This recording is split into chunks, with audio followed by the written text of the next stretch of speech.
नमस्कार, आदाब। मैं सुल्तान अंसारी। आज हमारा खास प्रोग्राम है जहांगीराबाद का अगला चेयरमैन कौन बनेगा, इस पर करेंगे चर्चा।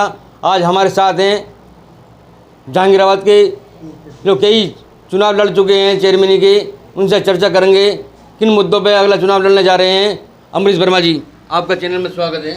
नमस्कार, धन्यवाद बहुत बहुत सुल्तान भाई। पिताजी, आप कई चुनाव लड़ चुके हो, क्या वजह रही आप सफलता में हासिल हुई आपको? मेरे प्रयास में ही शायद कोई कमी रही होगी, जिसकी वजह से मैं चुनाव नहीं जीत पाया। पहले चुनाव कौन से सन में लड़े थे आप? मैं पहला चुनाव सन 95 में लड़ा था, और जिसमें मैं बीजेपी से कुछ ही वोट से पीछे रह गया था। अब तक क्या चुनाव लड़ चुके हो? मैं अब तक 3 चुनाव लड़ा हूँ, जिसमें एक चुनाव में मात्र 31 वोट से हारा था, और वो भी प्रशासन ने मुझको ज़बरदस्ती हराया था। अब चुनाव होने जा रहा है इसी साल के अंतिम महीनों में, किन मुद्दों को लेकर ध्यान में रख के चुनाव लड़ने जा रहे हो आप? मैं जनता का व्यक्ति रहा हूँ, और जनता के मुद्दे ही मेरे लिए अहम हैं। बहुत सारे मुद्दे लेकर मैंने आंदोलन चलाए हैं, जिनमें मेरे आहार गंगा नदी पर पैंटून पुल मेरे प्रयास से बना। जहांगीराबाद में बहुत सारे समस्याएं, चाहे वो बिजली की रही हो, सड़क की रही हो, राशन की रही हो, कोई भी समस्या हो मुझसे अछूती नहीं है। मैंने उसके लिए आंदोलन चलाए हैं और उनमें सफलता मिली है। उन्हीं मुद्दों को लेकर मैं पहले भी जो चुनाव लड़ा हूं, और आगे भी इन्हीं मुद्दों पर मैं चुनाव लड़ूंगा। किस पार्टी से चुनाव लड़ेंगे आप? ये तो समय बताएगा क्या रहेगा।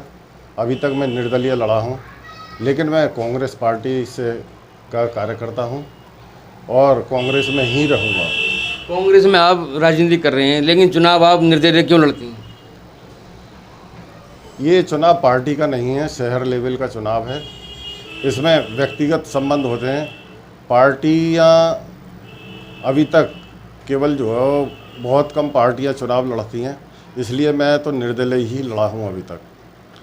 और यदि जनता ने आपको मौका दिया तो सबसे पहले आपका मेन काम कौन करेगा, मुख्य काम? मुख्य काम जनता का जो भी होगा, अहम बहुत सारे मुद्दे हैं जो प्रायोरिटी पर रहेंगे। जहांगीराबाद में आज तक रोडवेज बस अड्डा नहीं बना है। कई विधायकों ने वायदे कर देते हैं, लेकिन जो है आज तक पूरा नहीं हुआ है। प्रयास रहेगा बस अड्डा रहे, और बहुत सारे मुद्दे हैं जिनको लेकर जो मैं चलूँगा। जहांगीराबाद को तहसील बनाने की मांग भी काफ़ी समय से उठाते रही हैं आप, लेकिन अब इस पर भी कोई चर्चा?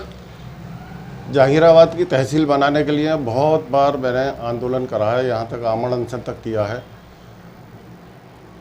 कई सरकारों में जो आश्वासन मिला, लेकिन वो पूरा नहीं हुआ है। लेकिन वो अहम मुद्दा रहेगा, और इसके लिए मैं अपने जीवन पर्यंत तक इसका आंदोलन करूँगा, और होगा, सफलता मिलेगी। ऐसी बात नहीं है, सफल आंदोलन होते हैं तो सफलता मिलती है। जहांगीराबाद को क्या संदेश देना चाहती हैं जो आगामी चुनाव होने जा रहा है नगर पालिका?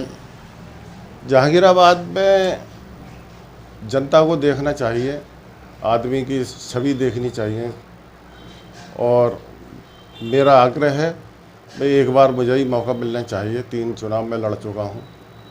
मेरा किसी भी मामले में कोई ज़्यादा विरोध नहीं रहता है। मैं सभी के साथ हूँ, चाहे कोई भी धर्म हो, कोई जाति हो। मैं किसी भी जाति से जुड़ा हुआ नहीं हूँ, और मुझे सब लोग मुझे पसंद करते हैं, लेकिन जो है किन्हीं कारणों से मैं रह जाता हूँ। अब क्या प्रयास रहेगा कि जनता मुझे जिताए। ये थे अमरीश वर्मा, जो आगामी नगर पालिका चेयरमैन पद की चुनाव लड़ने की तैयारी कर रहे हैं। हम लेते हैं आपसे इजाज़त। अगले कार्यक्रम में हम फिर हाजिर होंगे अगले नए चेहरे के साथ।